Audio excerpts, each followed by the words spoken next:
Welcome to our final podcast of the season here at Dice Hoses. I think we're on number 7, which is a new record for us in a season. We've got Alessio with us again. I think this is the third time. Yay! And it's too early to be that excited. Yeah. Well, I was thinking that you're with us now. That you're an honorary podcast member. We should give you a smoking jacket or something, like with your initials on, so everyone. Yes. We do all that. We actually, when we play Epic Waterloo, we have pipes, so we're all using that to point where our troops are going and stuff like that. Here, and here. Yeah, exactly. So it's great to have you back with us, Alessio. And Alessio's going to be joining us with chatting about the Armies of the USA book. There it is. There it is, which is just awesomely exciting. And the Great Britain one there, just as a quick reveal. Are we allowed to talk about that a little bit too? There was a leak. But there was a leak in War Games Illustrated, but I think hopefully we'll be able to convince Alessio to come back for a fourth time, and we could talk about the British book and the evolution of the Armies books, where they're going. So thank you very much for joining us. Got Derrick with me, so we're going to go and jump into this. And so our first things we're going to do is just some general questions, just to catch up, see how you're doing. And our first one is basically going to be, what have you been doing since we last talked? And let's specifically talk about non-Warlord games. Like, have you been working on anything that's, outside the room? Well, I would say that these days I tend to spend my design time mostly between Warlord and Mantic. Those are the two companies that I work with most these days. Mantic, obviously, I don't know if you guys know, but have acquired Riverhorse from my previous company, the company that I founded and ran for 14 years. So with that, they took the licenses. There were Riverhorses, in particular the Jim Henson license. So we've done a Kickstarter for a collector's version of the Labyrinth product with some new stuff, and they've been busy writing the stuff that needs to go with the fulfillment of that found campaign. So expansion for the Labyrinth board game mostly, but all the Labyrinth products, the roleplay game, etc. So that's one thing that is happening outside of the Warlord sphere. The other thing that I'm by far super excited about is something that is, I'm really giddy, really because I'm a big fan, is the Ghost in the Shell license. And we are writing a role-play game to begin with, but that has some miniatures support as well as the RPG. And, if it does well, then maybe a skirmish game and then board game, who knows, but more awesome stuff. I mean, I'm a big fan of the original because it's based on the original manga, and being able to use that artwork and interact with the author even is. I'm really fanboying a bit whenever I get feedback from the author, and he sends us. We made the first miniature of the Major, and he sends us the. The hair should be a bit more like this, and he makes a little sketch to show us. And we were like. That's the original piece of art by Masamune Shiro. Oh, wow. Very exciting stuff. It's as I said, I'm a big fan. So for me, that's an important IP, and it is a seminal IP for the cyberpunk genre has been effectively, I won't say created by that, but certainly strongly influenced by it, and a lot of things that we've seen after that have been strongly influenced by Ghost in the Shell. I think other things I've been doing, which is bizarre in a way, because it's completely outside it is completely outside my normal comfort zone, which is commercial product. I've worked on a lot of different commercial products, but recently I got involved into a art project, which has elements of wargaming in it. So an American company has contacted me because they're putting up a theater show production that is effectively interactive experience, interactive art. When you go into this big giant room and you get assigned to the blue team or the red team, and it's called Fight for America, and it's basically They picked the wrong reenactment. colors. Well, it's because it can reenact the 6th of January 2020, basically the yeah. Capitol event. Oh, And yeah. basically you get assigned to either of the either the police or the demonstrators, and you it's effectively a war game. You get to play in this war game to defend the Capitol or attack the Capitol, and you can, one team is trying to get in, the other team is trying to make sure they don't get in, and it's just very simple war game mechanics, because obviously we expect people that are not war gamers to play this. It's very basic, and then it has a second part where there's a thing inside a Capitol, a mini scenario for the Capitol, and there's a lot of interactive stuff, video, audio, footage of the day, and so the whole point of this art and the whole point of what these people do is to create controversial things like this and make the audience participate, and then ask the audience to discuss and talk about these things, because they're very strong on portraying that the same event can be seen from completely two different points of view, where both sides think they are the good guys, both sides think they are right, and how could it be that two sides and they are trying to invite dialogue. They try to make you understand that the other side is not evil. It's still people with different ideas, but you shouldn't think they're demons, they're not human, they are people with different ideas. Maybe you should talk to them and try to understand some of their ideas, and you may find some common ground. You may find that actually in the end you both love the country, you just want to help the country, you're just doing it in a different way, and maybe if you talk together, instead of hating each other and demonizing each other, maybe you get to a better place. So that's what the very idealistic thing they're trying to do with this piece of art, and it was interesting to be involved in designing the board game part of it. Oh, that sounds amazing, actually.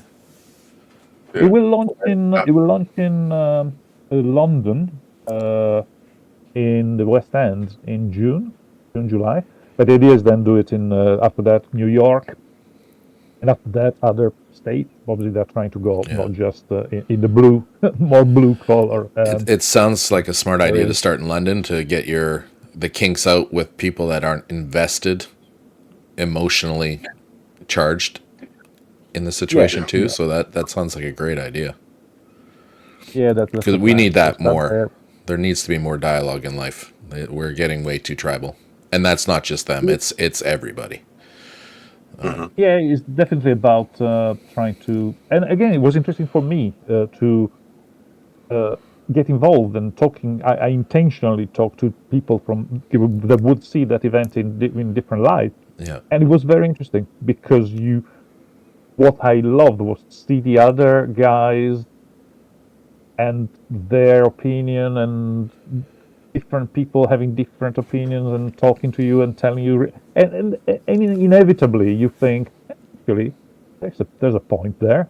Actually, it is not completely wrong. But basically, if you listen with a bit of open-mindedness, you realize that it doesn't feel like one side is 100% right and the other side is 100% wrong. You think it's all shades of gray and nuances and stuff.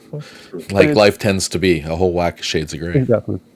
Exactly that. So it gave me a lot of that vibe of these are just people on both sides, and they both think they're doing the right thing. So ultimately, they both love their country. So there should be a common ground, right? Yeah, exactly. Yeah. Well, that sounds awesome. I knew, just going back early when you were saying about Labyrinth and the rights to Jim Henson, I was thinking for a moment that there was going to be some kind of Muppets war game or something like that. I heard the name too.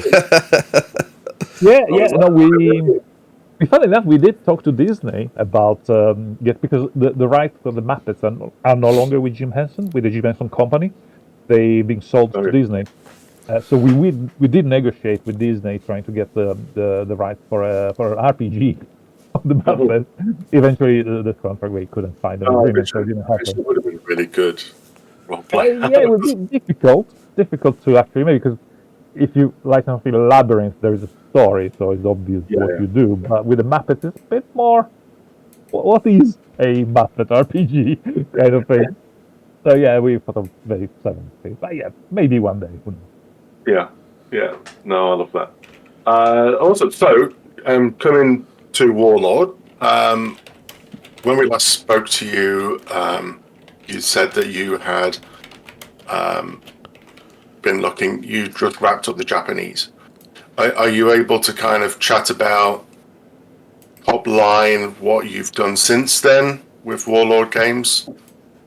Yes, but I mean the biggest thing definitely was after the Japanese is the Italian army list, so the Armies of Italy, which was good fun actually. I have to say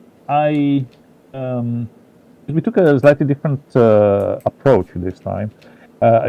With all of Bolt Action 4, all of the armies of, but in particular armies like Italy, and then I'm sure we'll do that with France as well. The armies that we tended to give them some positive rules and some negative rules, because obviously the performance of those armies wasn't excellent in most of those campaigns, and we were like, right, so let's give positive and negative, but that actually makes, in terms of a war game, obviously it's not great to have an army that has some negative rules while other people don't have negative rules. You only get positive rules. So in terms of feeling, that's weird. We just went, no. In this edition, we don't give negative rules to anybody. Nobody gets negative rules. We all get positive rules. Having said that, obviously you want to allow for people to. I don't think many people want to, but some people may want to go. This unit that defended the coast was pretty much conscript, no motivation, no equipment. So if you can field those coastal defense divisions or some poorly led, poorly equipped, so by putting very cheap points and upgrades or downgrades rather, you can do that. But I think most people will actually either use normal level competence troops or even elite troops, the various Bersaglieri, Paracadutisti, all the kind of the more elite battalions, the Alpini. So you can. There's a different vibe. Is a bit more positive. It's definitely more positive. There's which in a way is also more fun, and the army has weaknesses, of course, because particularly like you're lacking heavy tanks, you're lacking heavy big guns. Well, you have a few big guns, but they're not mounted on big tanks, so you have fragile big guns. The tanks are definitely the level they get to is very, very inferior to you don't get those big heavy tanks that other nations get. Also because the army ends at the armistice in 1943, so effectively is an army for early war and mid-war. There is no late war. So interesting, different, fun. I started to feel like I want to collect an Italian army, which is something that I never felt before. Just like, this is working on me. Maybe that's what with the Italians and the French. Understandably, I think they, from a real life perspective, had a bad rep, but that bad rep really was oversimplified, and that there were units and larger formations that were actually highly motivated, very good combatants, great soldiers, but because of and we could go into the reasons of World War II why things are. I mean, the Italians really and the French really struggled with more top-down leadership, logistics, infrastructure. Just didn't really have the motivation to want to fight. Less about they didn't have the motivation and the brainwashing that the Germans had. But even if you're just looking from a soldier's perspective with the French, and I'm on a journey of reading lots of new history books that are coming out now, military history books where they're talking about, even the review of German infantry, British and American infantry, and how effective they were, and what the approach was, and how they were good in the field. And the British were considered not very good in many cases. The average British soldier wasn't very good, and the Americans were awesome. And there's a play of all of that, but there seems to be a kind of movement at the moment to not revise, but to better understand the fighting qualities and merits of armed forces in World War II. And they're not if just a quick example, everyone was like, the German war machine is this amazing war machine that was so great, and just actually, it was a very small part of the war machine that was really great, but the rest of it was highly messed up, incompetent, was in many ways very poorly planned. They had great officers and stuff, but how they were utilized, how they interacted, the logistics. They had just look at the rule book. How many captured vehicles did they have that were utilized? The logistical element of that. And so I find it interesting. So for me, with Italians and French, and you could argue with different minor nations, is that there's actually a lot more to it than the trope of what we've heard for the last 80 years. Yeah. Right. A lot of it is stereotype, a lot of it is propaganda, of course. But what you said about logistics is very important. I think which is the thing you don't see on a war game, right? You don't have a lot of that. I remember when Mussolini wanted to declare war because he wanted a seat at the negotiation table, because of course Britain was about to surrender, and it's like, we need to get in before they surrender, so we can nick some of their colonies and stuff. Yeah. And he literally said, I need 20,000 casualties to have a seat at the table. Literally these words, like, nice. The generals, the high command just went, we're not ready. We have about 3 months. We have about 3 months of fuel for the ships and then the army, and ammunition and nothing. And after that, if the war doesn't end in 3 months, like you say, what next? And we're like, no, it's going to be over in 3 months. Don't worry about it. Yeah. Guess what? It didn't. So they can run out of everything within 3 months. It's like, Yeah, no, absolutely. So, and then just quickly, just before we dive into the US book and take a look at that, Conflict 47 project, something that's near and dear to Derrick's heart. I always have to get a question in there for somehow. What are you asking? Okay, then. Have you been involved at all in the Conflict 47? And if so, could you give one leak? Is it going to be basically the same game as version 3 with extra rules bolted on? Or are they going a completely different course like they did last time? So it's similar, but almost frustratingly different for minor rules difference when you're playing both games? Okay, so my involvement with, as well as Bolt Action, which there's a lot of Bolt Action because we've done Italy, now we're doing further books, etc. There's more books. So there's the supporting main line of Bolt Action, but there's also working on some new product, which will come out, and still, so I'm doing more stuff for Warlord, but one of the things indeed was to, my involvement with AK-47 is small. Basically all I've done is once the version 3 rules were finished, I got the team together, Andy, Gareth, and just went, let's play Bolt Action 3rd edition. Let me teach you 3rd edition, because everybody never played it. So I brought them up to speed with the new system, with the new rules. After that, pretty much that's it, really. My involvement is because it's a lot of work on Bolt Action alone. Oh yeah, and definitely. While I do that and do the Mantic stuff and the other stuff and the art project, so I focus on Bolt Action. And my time at Warlord, my time for Warlord is Bolt Action and supporting Bolt Action, and some new stuff to do with still World War II thing. But definitely, I stay in the historical World War II area. So after briefing, after showing Bolt Action 3 to the team, I pretty much all I get is feedback from talking to people, because you're in the same building and stuff like that, seeing people playing, etc. I don't think I can answer your question 100%, but I think mostly it is Bolt Action 3 with new units, with new special rules, new weapons, lots of new weapons. And it has some underlying core mechanics which are different, but because of the rift energy and all of that. So there are some unique mechanics which are not in Bolt Action.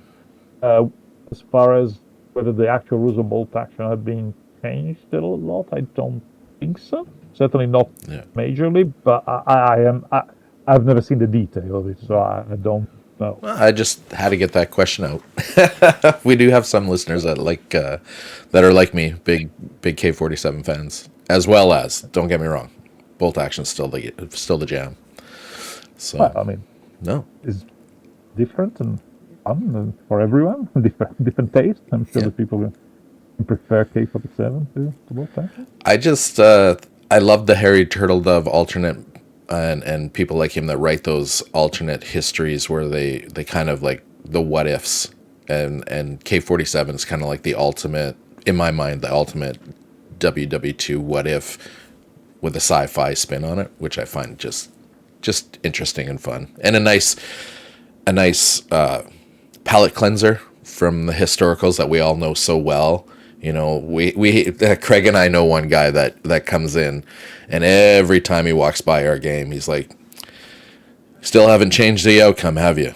And kind of walks by, because we do play the game, but we are never going to change the outcome of what happened because it's already happened type thing. So we always kind of laugh and just kind of shrug our shoulders, which is why I like K-47 for that palate cleanser, because it's completely different.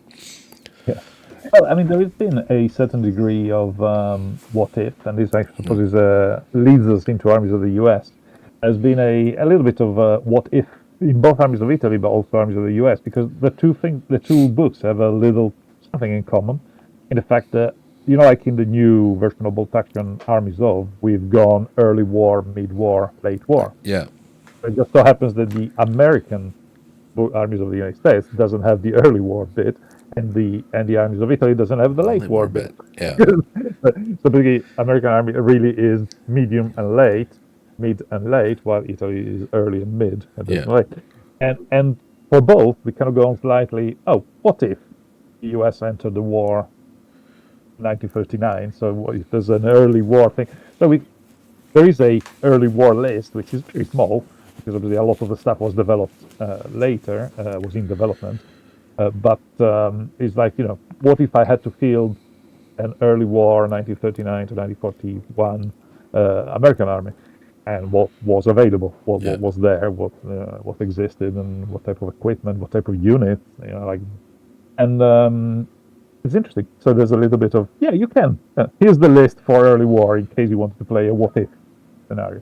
But the Armies of the US has that. Armies of Italy doesn't have a what if late war. Basically says that if you play late war, imagine there was no end of the war, not surrendering at that point, and therefore use the mid-war list in a late war tournament. Good luck. Good luck facing those Joseph Stalins 2. With your M31.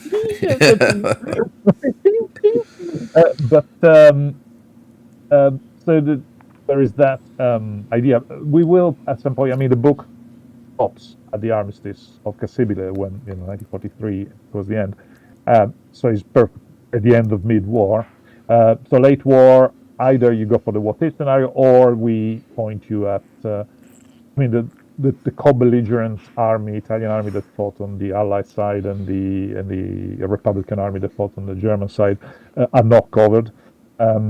They will be probably in different supplements, and the idea is you can mix the Italian equipment with German late war stuff and make and likewise you could or British late war things for the co-belligerent.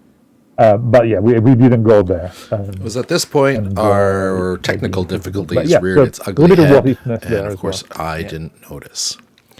So we missed a question, and we come back just as Craig is asking about the American rules for national rule for fire and maneuver. So bear with me, and we bring you back to our regular scheduled question with Alessio.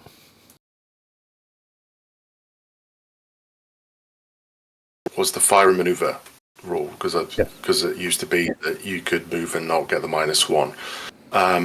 Could you just kind of talk into why you've replaced that and what it was replaced with? Yes. So the first point actually on Armies of the US is that I think of the books is the one that changed the least in terms of special rules, in terms of units, etc. Because again, maybe the fact that there was a far more well organized, supply and production. The whole thing is like quite the opposite of armies that started early, like Germany, Britain, where you have this huge amount of tanks, variants, guns, variants, calibers of weapons, and so actually all those logistical nightmare that actually led to armies being less efficient. While actually the American army comes in, nope, we do tanks two ways, this way or this way. Like the Stewarts, the Shermans, okay, the Lees as well, but just for a while. But then you go, it's all very industrialized in a good way, in a very efficient way, which again makes the best logistics. So never felt there's a lot of funky stuff like in the older forces. So it doesn't feel like it needs a lot of change, and the armies, the rules were quite balanced, we thought, except for indeed the fire maneuver. Fire maneuver, we play tested it just as it was. You don't get the -1 for moving and firing. It was lethal.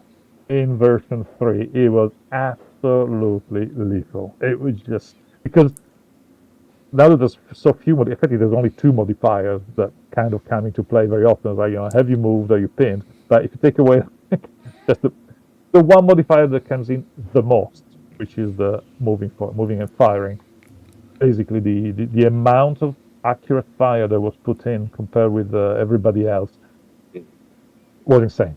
And obviously in version 3 that means a lot more pinning. You hit a lot more. You hit, so effectively we tried it and tried it, and the Americans were just being absolutely lethal. I mean, to be honest, I play my army. The army I collect and play is American. So obviously I was like, maybe you should leave it as it is. I will do better in tournaments. But no, I mean, it was way too good. So we went, okay, so let's still, represent. We need something to represent the Garand, and M1 Garand being a semi-automatic weapon almost, like not a bolt action rifle in the traditional sense. We needed that. So we thought that the perfect rule for that would have been indeed the one that was in the British Army, the one extra shot for every 3 models firing, which we thought represented well more volume of fire out of the rifle, which was very literally. So it's not as good. We all agree it's not as good, but it's more fair. In this edition is more balanced. Yes, and also the British will not have it. We'll have we gave them the same rule, but in the combat with the old discipline, the old doctrine of always fixing bayonets on the advance, etc., which had a psychological effect on the enemy, which is represented by you rolling the extra dice. Yeah. I would like to point out that Garand operating system was Canadian. So we gave them something there. No, I agree. I think that it probably would make a huge difference. I mean, it makes a big difference now when people are walking around. The amount of firepower and you're needing 5s is still, you're going to get the pins. So knowing that a 4, you pretty much not guaranteed, but it's going to be a bad dice roll if you don't get that pin. But it was literally too good. So then another one that you said that's the main one that changed. But so the US retained air superiority, where they get to call in aircraft twice. One after you've got to resolve it, and then the second one comes in. How do you use that yourself in your armies? How do you find this? it's a bit of a roll of the dice. That literally. Games, yes, definitely. In tournament, I did use it a bit. Then you get bitten that one time where you get, complete disaster caused by rolling that one. Instead of go, I don't know if I want to risk that again. So in tournament play, in my recent armies, there is no forward air observer. But yeah, no, I did use it a bit. But yeah, I had a bad experience once. Yeah, that's a fun one. Then we go on to modern communications. So armies units don't have to take a test for coming on the board from reserve. How do you? Is that because you feel that the Americans, again, with their industrialization, they just had so many radio sets and the communications was also Supply. It's about supply. All of those are about. I mean, like the airstrikes is about having lots of gear and good supply, good the bit you don't see in Bolt Action, everything that is behind headquarters, etc. All that good organization, all that good supply, plentiful supply. Those are trying to represent that. Yeah, plenty of transport vehicles so that your troops get there faster, better, because you have 1 million trucks and all the fuel in the world to run those trucks. While other armies are still kind of going, I have a horse. Stop the horse. Scared. Kind of, I have a car full by horses. Oh my God, my horse is being scared by an explosion and he run away. Yeah, you just have lots of tracks and lots of supply lines that are very efficient. Yeah, and you can put inexperienced transports and such in reserve and not worry too much that they're not going to come on. But yeah, in general, it's just the idea that it's a much better, well-oiled machine, really. Yeah. Now, so by air, London. Who said which one? Was it Eisenhower? We said that the kind of amateurs discuss tactics, but professionals talk about logistics. Was it Eisenhower? I don't know. I think it was Eisenhower or Patton, probably one of those two. But yes, absolutely, it's logistics, and that I think was the approach to the entire Allied war strategy was really steel, not flesh. Unlike, I think, the Russians didn't have that. The Russians was probably flesh and some steel, and the Germans definitely wasn't in later years. But we come to the next rule, which is by air, land, and sea. Which, if people who are familiar with the Armies of Germany book, that had the SS upgrades, the Fallschirmjäger. Defend the Fatherland, wasn't it? What was the third one? I was saying it was the Defend the Fatherland rule, wasn't it? Yeah, the Fatherland, that's right. Yeah. What was the third unit? It was a third unit. Mountain troops? The Gerbejäger. That's right. Yeah, Gerbejäger, yeah. So in this one, we've got airborne. So they have to take veteran and stubborn for 1 point. Marines, they're veteran and they get also upgraded stubborn for 1 point. And then Rangers, they get to be veteran and units supposed to be given the following rule, which is Rangers lead the way, which is 1 point, which is after finish setup, they get the free move. And ambushes cannot be set off by this free move, which is interesting. But notice that Marines don't have to be taken as veteran. Yes, don't have to. They may have stubborn. You must give them stubborn if you take them as well. Yeah. Yes, that must be. Yeah, that's right. So, is this something that we're going to see through all the books, all the army books? This kind of approach to specializing. Yes, indeed. It doesn't have to be 3. Maybe some armies will have fewer, some armies will have even more. Indeed, we are trying to.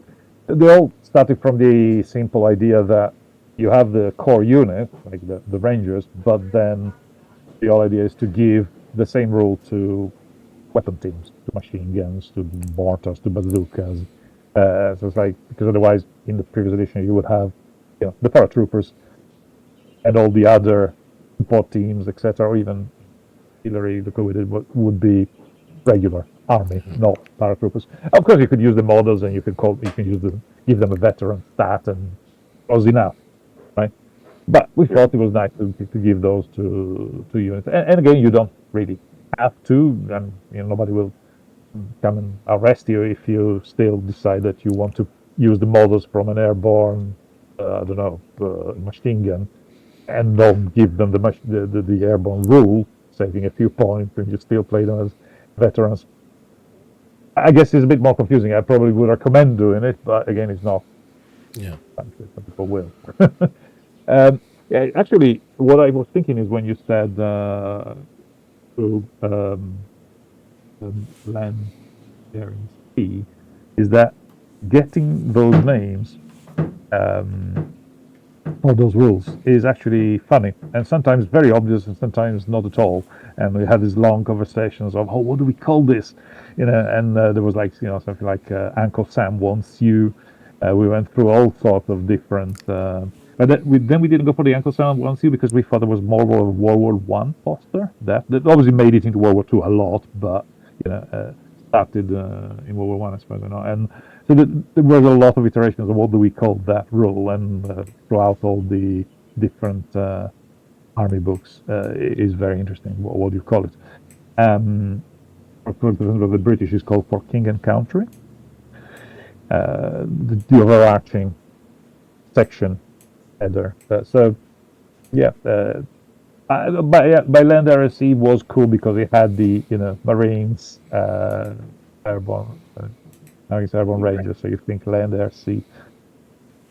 Yeah, no, it's cool, and Joyce as well. I mean, everyone likes the idea of each of them are, and not the fourth, but the regular dog face GI as well. It gives you, and I think that's what's interesting as well. When we'll just take a quick look, but because there's infantry, other than those three, but there's your regular GI, but then there's the armored GI, which has slightly different. And so I won't say there's five, but there's definitely there's many ways to go with the American book that you would on the surface. You see that there's more to it than what you think. Yes, if you take some units, you get access to transport. You get special to do with transport. You get access of more weapon teams like bazookas and stuff. So you can do the armored division infantry. And indeed, when I play, my army is not elite. I don't go for either of the three special flavors. I just use normal army. That's the flavor I prefer. And I tend to be regular. My troops tend to be regular. Other than the tanks, of course. The tanks are all veterans just because that rule, the gyro stabilizer, is so useful. So anyway, a veteran armored covering regular army. That's my army in general.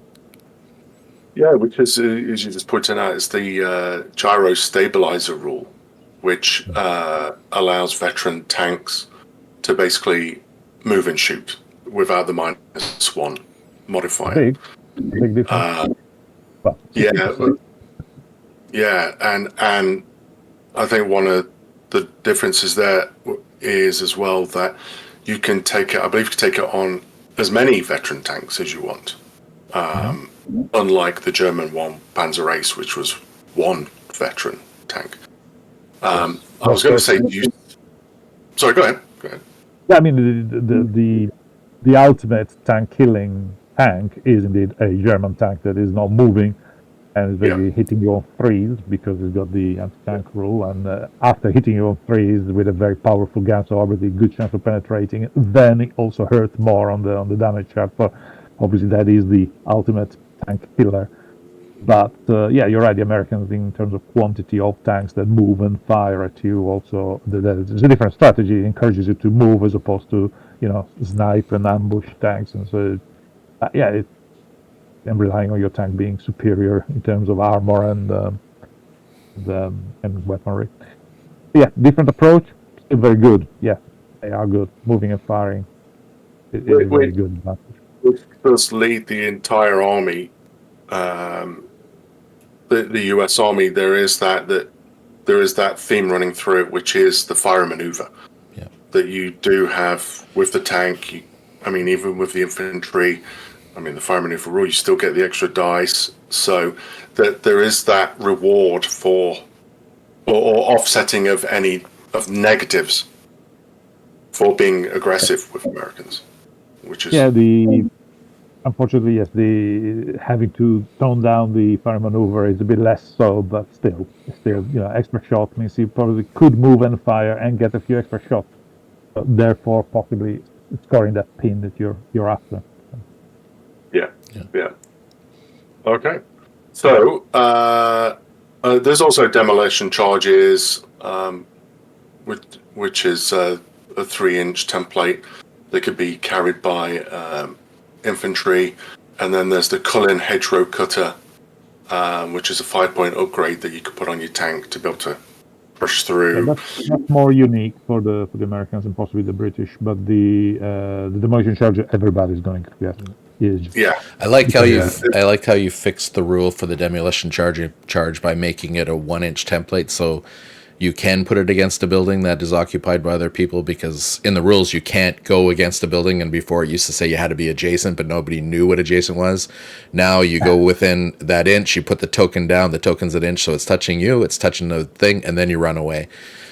It was and still, yes, it's always a step forward, and then you, of course, the reality catches up with you. And there was an FAQ that somebody asked me, I think it's in the actual FAQs regarding specifically that, is like, so if my unit is touching an empty, from the outside, is touching an empty building, but not going in, just stay, in corners, you do often, maybe hiding, trying to be as close as possible to get as much cover as possible. Yeah. But an enemy unit moves into the building, say from the other side, but there's a door on the opposite side, and they get in, and suddenly the world explodes, including because logic. There's a conflict of logic. How could he be within an inch? How did he get it? What happens now? So yes. Yeah, your response to that, wasn't it just your unit now moves an inch away from the building? I think they have to move away. Yeah. They're not moved there and then. I think basically whenever they move next, they have get to. out. Yeah. I think that's what I answered. But there's always another thing. Yeah.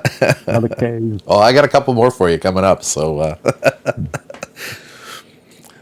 We'll just quickly skip through the army list itself. There's one question we have is, so the headquarters units is great because you can, with airborne and Marines, you can actually take larger units. You could actually end up, I think, with airborne being about 8 men strong in an HQ unit, which is way better than those dastardly Germans with their 5 men. But which is great. One thing we noticed, I'm assuming this is just an error though, is that horses were 2 points for a HQ unit. Yeah. That is an error indeed, and has been fixed in an errata. Yeah. Okay. Yeah. Okay. Just while we're just quickly on it, because it comes up a lot, motorcycles. 5 points for a motorcycle is, you don't really see them at the moment, many motorcycles about, and seems to be worse in some ways than horses. Not that you could charge on a bike, on a motorcycle, but is that something that you think might be looked at some point down the road? Motorcycles. Of course, we'll keep looking at, and if nobody ever takes them, then obviously I think we got them a little too expensive, and that may well be the case. We did make cavalry and motorcycles more expensive than in the previous edition in general, because or either more expensive or worse, or both. For cavalry, we're trying to basically, because we thought again in the close firefight that the Bolt Action game represents. Motorcycles, again, World War II, they were probably parked at the back, and you wouldn't go that close to the enemy. It's more like a transport vehicle than something you actually use in combat, right? And the horse, should be the same, but obviously you do want to keep that cavalry charge, even though there were not many, but there were a few. Yeah. So you want to leave it in, but not make it a super powerful tactic, because again, you think that shouldn't be the case, right? Yeah. You should feel like you're doing something really, really strange, and the moment you're shot at, you're going to suffer, because so basically it was made an attempt of making both things not the most common of choices. Perhaps the pendulum has swung too far the other way. We shall find out again. Okay. We will come back to points in a moment, but I'm just going to quickly jump in. So there was a few standouts that we saw, and that's kind of what I want to draw attention to. So Armored Infantry Rifle Squad. The fact that you can re-roll failed order tests when you're trying to get out of a vehicle, and you take less damage if the vehicle's destroyed and the unit's jumping out. The thing I liked as well was the fact that, so there's that, but also you get an extra bazooka team as well. So, which I think goes back to, I think we had this conversation a while ago where you could argue that bazooka teams were part of squads, but then you'd have this bazooka that would be nearly impossible to get rid of because of how the units casualties go. So as a principle, we try never to include super powerful heavy weapons like that inside squads, because it's not really the way Bolt Action was written. Yeah. And you can, I think we, like you say, we already had this conversation where you kind of go, if you want to represent the bazooka being operated by 2 guys from that team, then take the team with 2 less guys, take 8 men or 10 men instead of 12, and the bazooka team. Yeah. Because they can both be in the same transport then. You just have 8 and 2 instead of 12 with a bazooka, because so they're both in the same transport, they both disembark, and as they in the actual game, then they would be 2 different units, even though you could say structurally, organizationally, they were the same squad, of which 2 guys were dedicated to the bazooka. When he's a light machine gun, it's easier to handle because it's not very different from a rifle, so you can keep the firing. The unit is more consistent. Having something as different as a bazooka is, I mean, to be honest, I was not very keen of adding flamethrowers to the engineers as well to start with, for the same reason. But it was so normal, the event was like, no, okay, we'll have to. But most of the time I try to avoid that. A mixing of weapons that have so many special rules, like even the Grenadier Japanese unit with lots of mortars in them gives me a headache in terms of rules. Yeah. The game is not written with those in mind. It's written for effectively a team of rifles and machine guns and the heavy weapons separately. When you try to mix them, particularly weapons that work so differently, like an indirect fire weapon, you have to go a bit complicated. I try to avoid. Yeah. If I can. Well, I think you skirted it really well, though. Yeah. The complications, that is. Yeah. Talking about those weird kind of unit, I say weird, but I quite like this. If I've read it right, is you also get some units like there's the Armored Infantry Machine Gun Squad. There is the Glider Machine Gun Squad. It was there before, but the INR Squad. But you have now you can take a heavy weapons platoon and have what in essence is a rifle squad as part of that heavy weapons platoon. Yes, that's another controversial one, is the idea that, particularly from the research for the book, that a lot of those heavy weapon platoons had teams which were effectively rifle teams to protect the machine gun from being outflanked and stuff like that. So the idea is like you have your machine set up, but normally if the enemy trying to get around, and you have a squad of rifles that is more flexible and covers it effectively. So yeah, that's why that is in there. I think the American Army, the Armies of the US, has a bit more flexibility in terms of that. Access to different things, access to different weapons and teams and rifles, so you can make a bit more of hybrid type platoon, working on the rifle platoon or on the heavy weapon platoon. Yeah, no, I really like it. I agree. I think it adds that flexibility and a little bit of your opponent can't just look at your list and assume that just because it's a heavy weapons platoon that it's just machine guns and you've actually got something that can push there as well. So yeah, I quite like that freedom. Derrick, you had some questions around some for the pointing for the US. If you want to go out and talk about that. Okay, so of our group, I'm probably the one that gets a little gamier.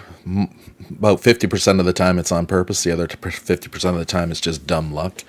But I was looking through all the entries. I was particularly interested in the mechanized, so we decided that we're all going to make a list out of this book and then see what we could do. So I decided to go with the mechanized route because I really liked.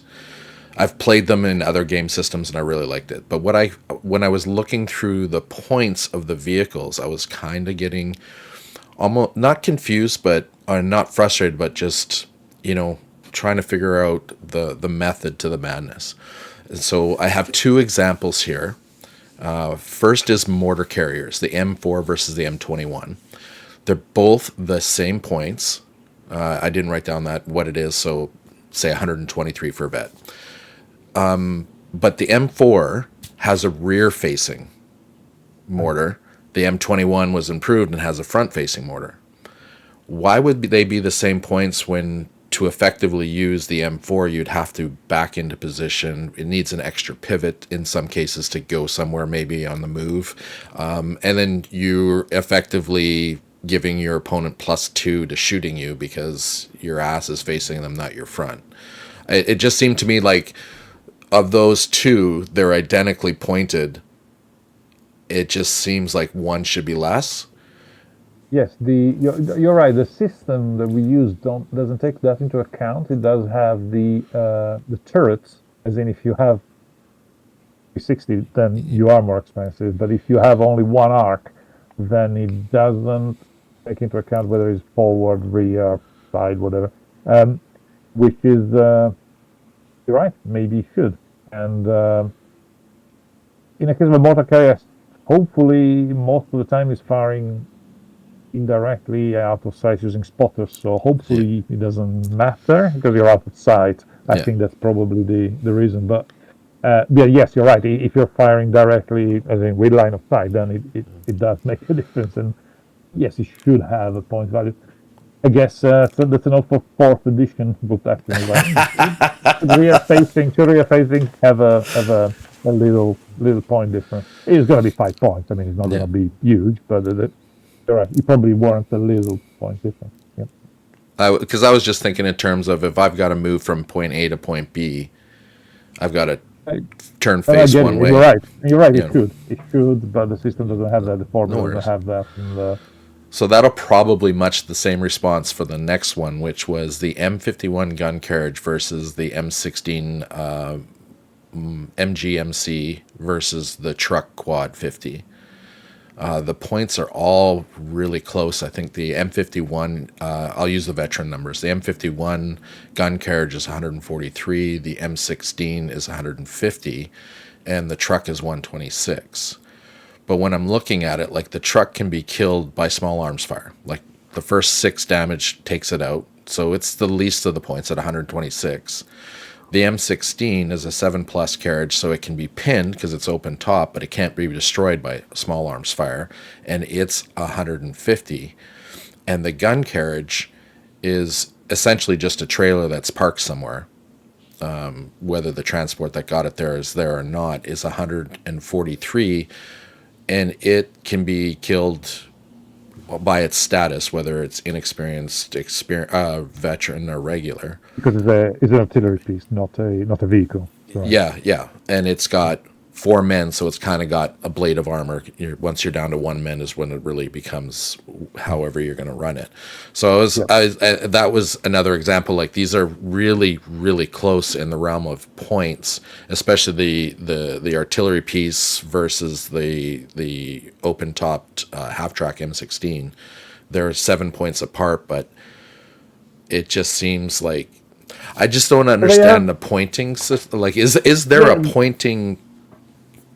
There is, and certainly the difference between the vehicles that you mentioned makes sense in the progression between a soft skin and a armored open top thing is a bit more. But for grading the same kind of weapon load on a vehicle, kind of. Unless for anybody that doesn't know, that all 3 of those vehicles have quad 50 cals, so they're all shooting 12 shots.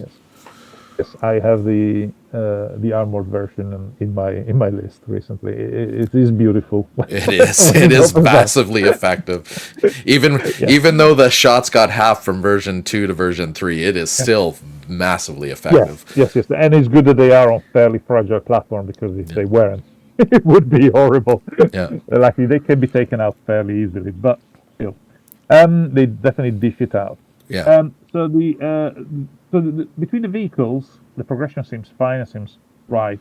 When it comes to the same weapon system on an artillery versus a vehicle, where you're saying, oh, the difference in points is maybe not a lot, but it feels like it should be more. Well, it's a difficult one, because there's a lot of advantages of being on a vehicle, but there's also advantages of being on the ground, and they're very different. The advantages. One is mobility. And obviously, if you're on an armored vehicle, then you're immune to small arms, which is not a small thing. While if you're not, if you're on the ground, on the other end, you're much better at taking cover. So your cover saves normally are better, because you know, the vehicle often you kind of go, well, that's clearly not in cover. Yeah. So again, 4 men in cover, in hard cover, it's easy to kill, as opposed to on the other end, you hit them with a mortar, and then the big drawback or something like that is that then it becomes fairly easy to kill the moment the fire kind of ranges in. Yeah. While the vehicle can move away, can reset. So quantifying the difference on those is more difficult. What I'm saying is very difficult between the weapon system as an artillery piece and the weapon system mounted in the vehicle. Yeah. And maybe that's where my frustration was coming in, because I was making this list from a mobility mechanized unit, and I'm seeing the advantages the other way, but I'm not seeing the mobility that I want, so I'm seeing the points cost being the close. So that's that overarching game design, I guess, where you've got to look at it from every aspect, and I'm kind of only looking at it from one, not realizing that I haven't taken into account other things. And the weapon systems, some of them, I'm pretty sure they're disproportionately good when mounted on a vehicle, and some of them are better when, an indirect firing weapon like a mortar, like you mentioned. Maybe then you don't need a vehicle so much, because a mortar doesn't need to move as much. Yeah. There's a lot of variables, and obviously there's a system, and we try to adjust it, but sometimes there are some variables that are not input in the system, like the facing, like you said, the front versus rear. Which I'm thinking, the system probably needs that, and you insert a new variable, and then sometimes you insert a new variable, and you realize that maybe the same thing, but on a weapon system that is, like an anti-tank gun on the ground, it's very different from an anti-tank gun on a tank, because on the ground you rarely ever want to move, right? Because if you're moving, you're not firing. Therefore, it's a big limitation. Yeah. It's a really, really big limitation. Like the 450 cals. If I need to redeploy them because a light mortar is pinging me every turn, then I'm losing those 12 shots. While actually with a vehicle, you can go, I'll just move, so you start from 6 again, and I still shoot you. Yeah. As opposed to giving up the shooting. Big difference. Difficult to quantify. I'm saying. Yeah. So many variables.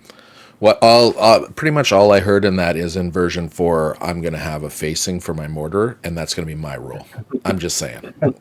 You heard it here first. He said it. Version 4. A little point modification for that should probably be there. Yeah. This rule provided by Derrick. I think it's not there, and I think why isn't it there? Because now that you present a case, you kind of go, yeah, of course there's a difference. There should be a little difference in points. Why is it not there? And I think the answer to that is because 99.9% of vehicles don't have rear-facing big guns. Right? Yeah. There's not a lot. The main gun in the vehicle is normally either forward-facing or on a turret. I'll be not honest. Vehicles that have the main gun facing back. Yeah. Hence why probably the point like, yeah, no, we don't need the roof for this because 99.9999 vehicles don't fall into that category. Yeah. But there's a few, and you pick one. Of course, there's always the, what about that one? Yes. I think there's some Portees, like the British Portees, they have like 600, I think. On that. So the gun is not too light, and it is facing backwards. Yeah. I think the British Portees will suffer from the same problem you are saying. It's like, well, surely forward-facing should be more expensive than rear-facing. Yeah. What about the Also because those are not indirect fire weapons; those need to be facing. Yeah. So. Yeah, exactly. Yeah, I think there was the British Archer as well, isn't that? Rear-facing anti-tank. There's a I few, think- yeah, I was thinking whether I can actually fudge it by coming with a very elegant explanation of why actually having a rear-facing gun is actually an advantage, in some situations. Like, if you have to redeploy very quickly, if you're already pointing away from it, you don't have the reverse stuff. It's like, no, I'm already, I'm set up, pointing where I need to point. Then if I need to skedaddle, then okay, I will be faster in moving away, right? Yeah. Or if you fail that, Yes, clearly that's the reason. Yes, or if you fail that morale test, you're that much closer to going off the board. Yes, there is that. We're flying through this interview and running out of time. Oh, so sorry. we've Yeah. just got, Oh yeah. no, that's right. We've just got a couple more questions. And for me as well. Very hungry. Derrick, I see there's 3 questions. Do you want to pick 2 of those last 3? Yeah, let's do the mechanized and the dog teams, because that might get us something out of them for the Japanese army. So the first question is 2 units, mainly in the Pacific theater in the U.S. book, can spot hidden units. Their dog teams, the USMC dog team, and I can't remember the other one now. The RNR, yes, thank you. Which is also in Europe, sorry. And now hidden is also an optional rule in the rule book. The fact that you've put this on 2 units, and one specifically would probably never be played because it's an optional rule, that being the dog team. Can we extrapolate that the Japanese are still going to have their hidden deployment rule? You cannot extrapolate that because they won't. The whole hidden is definitely an optional rule. We basically declassed it from second edition to third edition. We're like, nobody uses it. Used it, at least in the past. It was always, whenever I used it, I always were like, oh, what's this? I felt dirty because people were going, what are you doing? It was like, oh, it's a rule. You can hide. But it wasn't used at all. So eventually we went like, nobody's using it. Let's just put it as an optional scenario rule, a fun rule, etc. So some units have still rules about spotting and stuff like that, but that they are for those scenarios. They're not for main game. That we're not bringing hidden back as a big thing. No. Oh, okay. No, I'm afraid not. And the other was when I was building my mechanized infantry list, I, of course, went for the mechanized MG platoon. And in the description, some would call it fluff, it says that they dismounted the MGs off of the transport and use those. So the transport, you buy 2 MMGs for 15 points. In the infantry unit, you buy 2 LMGs for 50 points. Or 15 points apiece. So they're equal in points. Well, that's not mainly the question. But my question is, do you have to buy them in both places? Do you have to buy them on their transport, and do you have to buy them in their unit? Or does the unit take their LMGs and put them on the side of the... Unless the rules say otherwise, but the answer is, I'm afraid that no. You gotta buy them all. Yeah. There would be a rule if that was the case. Yeah. So I think that the description there is more about historical use. Yeah. And yes, you're right. The machine gun is the same weapon, whether it changes from an MMG to LMG. Again, that's an interesting kind of worms that basically we went, okay, what is the difference between an LMG and an MMG, and when do we call that weapon an LMG, and when do we call it an MMG? And to be honest, throughout the many, 2010 Bolt Action started, I don't think we've ever been consistent with the response to that. In general, I tend to think belt-fed weapons, MMGs, while clip-fed weapons, LMGs, but that's not always the case. We've done many exceptions where even the same weapon sometimes is an LMG when it's in a squad, an LMG when mounted on a vehicle. That's actually fairly common. Yeah. So it is to do a lot with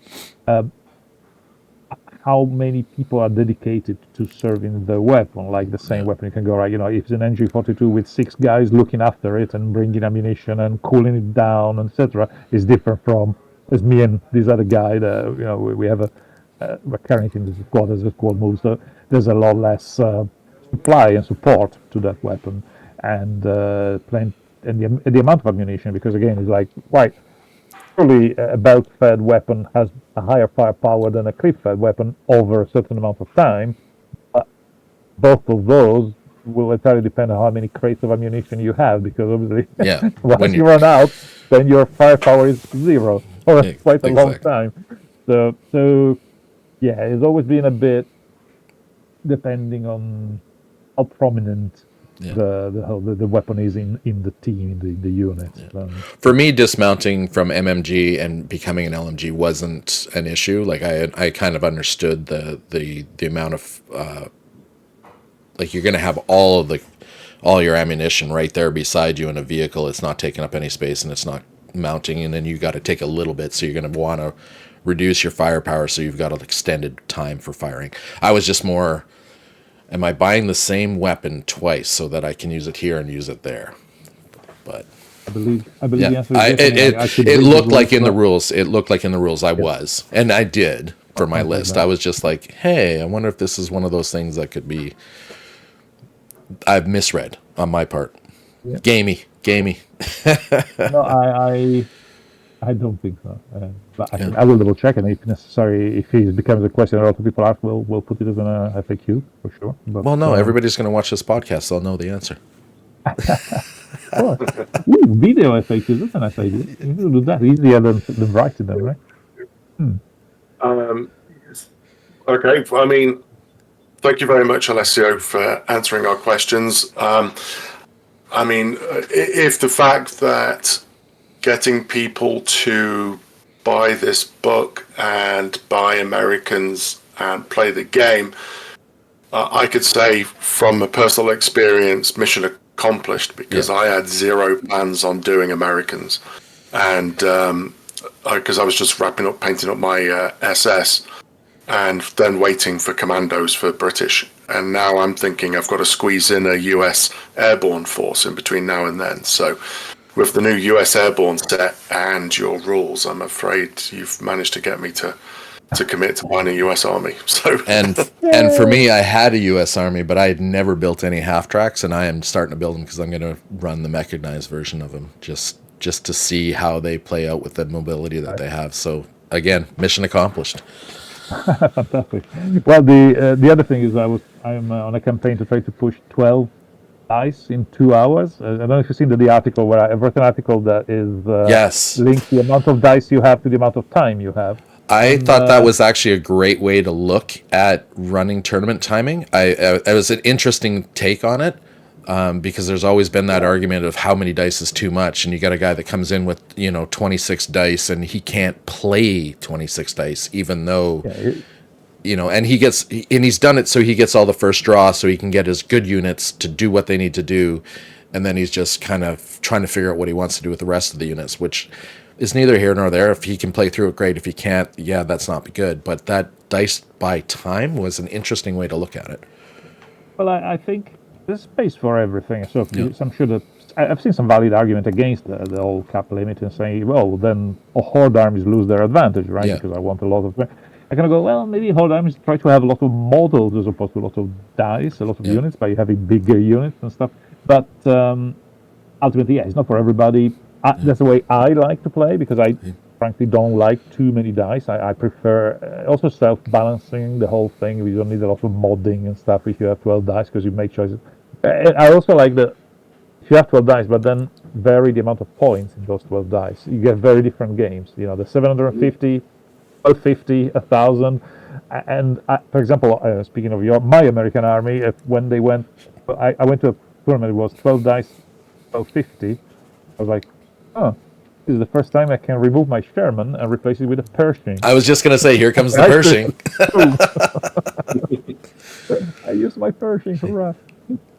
Right. So Yeah, that's good. I'm going to think about that. Yeah, I like that idea. Well, thank you so much, Alessio, for joining us. Hopefully we'll manage to get you back for the British one, and we'll let you go and have your lunch, and Derrick and I will go and have our breakfast. Yeah, exactly. All right. Thank you. See you later, guys.